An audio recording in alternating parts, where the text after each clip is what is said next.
The year is 1258, February 13th. In the golden halls of the Abbasid palace, where Caliph al-Mustasim has ruled for 36 years, the fountains have gone silent. That is the first sign. In Baghdad, the city of wisdom, where water runs like wine and scholars from 3 continents cross deserts and seas to study in the greatest library on earth, fountains do not fall quiet without reason. They whisper only one message: the end has come. Beyond the palace walls, the Mongol army stretches to the horizon, a sea of riders, hundreds of thousands of warriors from the steppe, a world without cities, without books, without philosophy. They understand only one language: conquest. And in a matter of days, they are about to erase a civilization that has survived for 8 centuries. But what will haunt the world isn't just the fall of Baghdad. What will haunt the world is what they do after the gates break, what they do to the royal family, to the Caliph, to his sons, to his daughters, to his wife. Because the Mongols didn't merely kill, they erased, they made examples, and what they did to the family of al-Mustasim was so vicious that Persian chroniclers, who saw it with their own eyes, refused to put every detail to ink. Until now. Here at Dark Chronicles, we dig where history tried to bury its own screams. Persian manuscripts, Mongol military records, letters from Venetian traders who escaped the firestorm. Every viewpoint is a shard of a shattered mirror, and piece by piece we bring the forgotten truth back into the light. So let's return to Baghdad, because right now the gates are splintering. And what happens over the next 7 days will change the Islamic world forever. To understand the catastrophe, you have to understand the man at its center. Al-Mustasim is not just a king. He is the Caliph, the deputy of God on earth, the successor of the Prophet Muhammad, head of an empire that once stretched from Spain to India. He is the 37th Caliph of the Abbasid dynasty, a line that has ruled uninterrupted for 800 years. But by this point, the dynasty is old, and so is its confidence. Al-Mustasim is weak, comfortable, surrounded by courtiers who tell him only what he wants to hear. He spends his days in luxury, trusting in titles and traditions, believing that his status alone makes him untouchable. And when the Mongols begin to move toward Baghdad, he does what a man like him has done his entire life. He assumes the world will blink first. He believes Allah will protect him. He believes no army, no matter how savage, would dare strike the caliphate itself. He believes Baghdad is too important, too sacred, too inevitable to ever truly fall. He is wrong.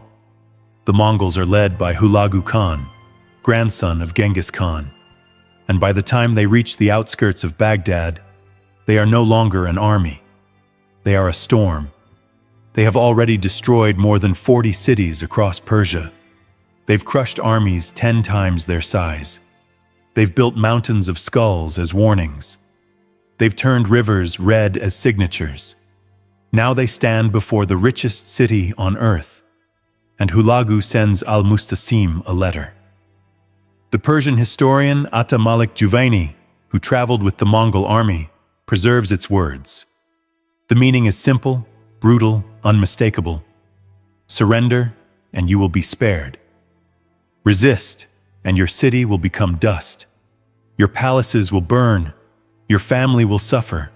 Your name will be erased. Al-Mustasim reads the letter and laughs. He gathers his courtiers and says, "These barbarians don't understand who they speak to. I am the Caliph. God will not abandon me." But God has other plans. Or maybe God simply looks away. On January 29th, 1258, the Mongols begin their assault. This is not a normal siege. The Mongols do not rely only on ladders and battering rams. They bring Chinese engineers, men who understand explosive powder, rockets, and machines Baghdad's defenders have never seen. Day and night, the walls are hammered, the sky trembles, stones burst, towers collapse. The defenders fight bravely, but bravery is not enough when the enemy has perfected killing into a science. Baghdad bleeds from 1,000 wounds. On February 5th, the walls finally break. On the 10th, organized resistance is finished. And on February 13th, Hulagu stands inside the throne room. The Caliph kneels before him. His golden robes are torn. His turban, the symbol of divine authority, lies in the dust like a discarded rag. The man who believed himself protected by heaven now looks very, very mortal. Al-Mustasim begs for mercy. Hulagu stares at him with something close to curiosity, like a hunter studying a creature that never understood it was prey.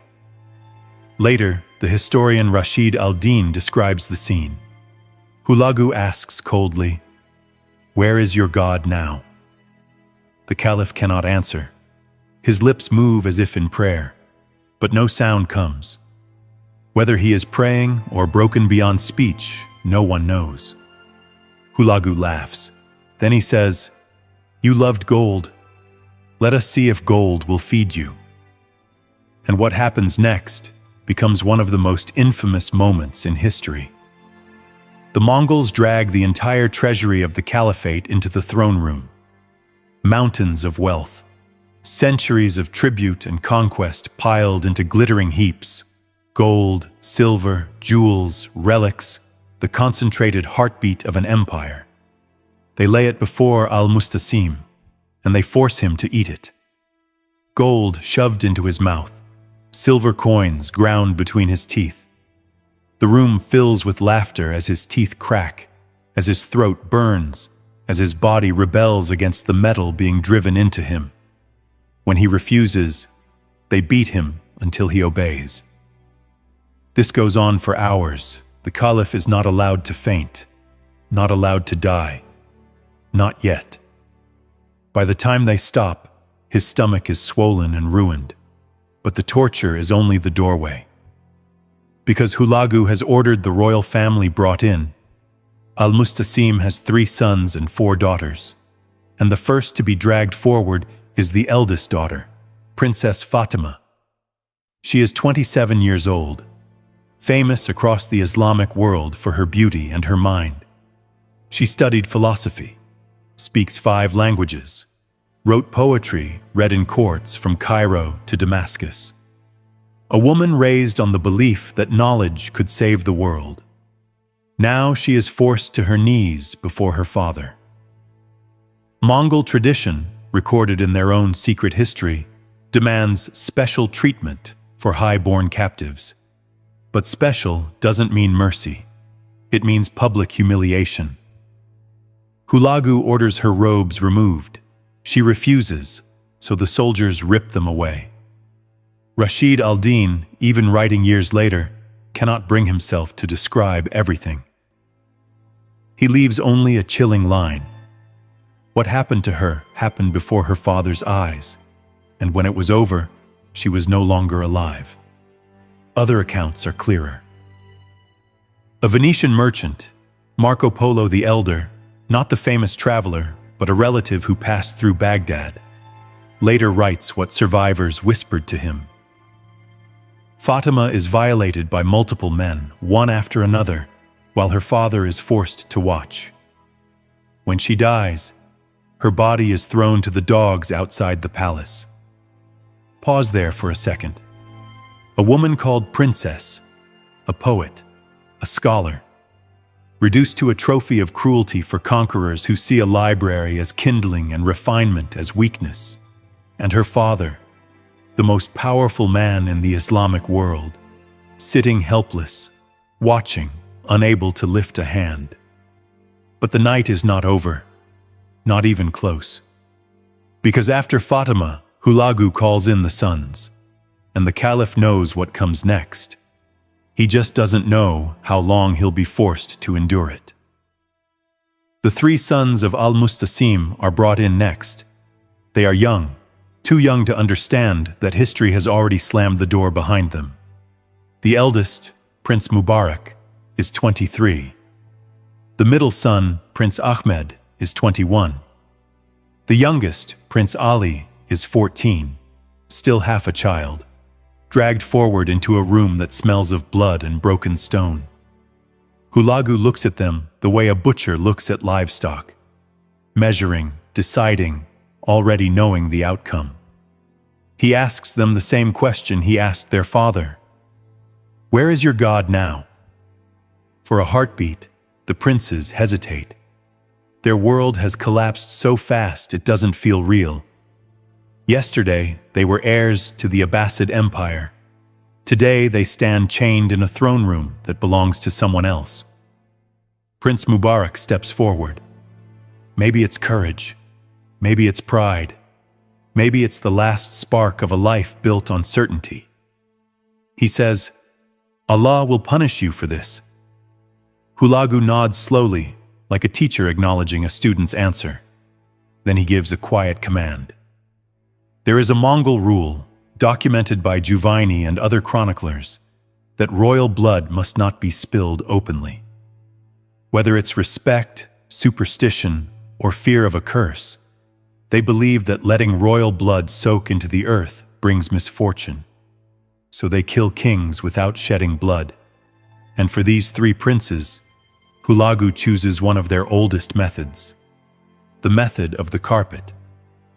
The boys are wrapped tightly in heavy rugs, so tight they can't struggle, can't breathe properly, can't even turn their heads.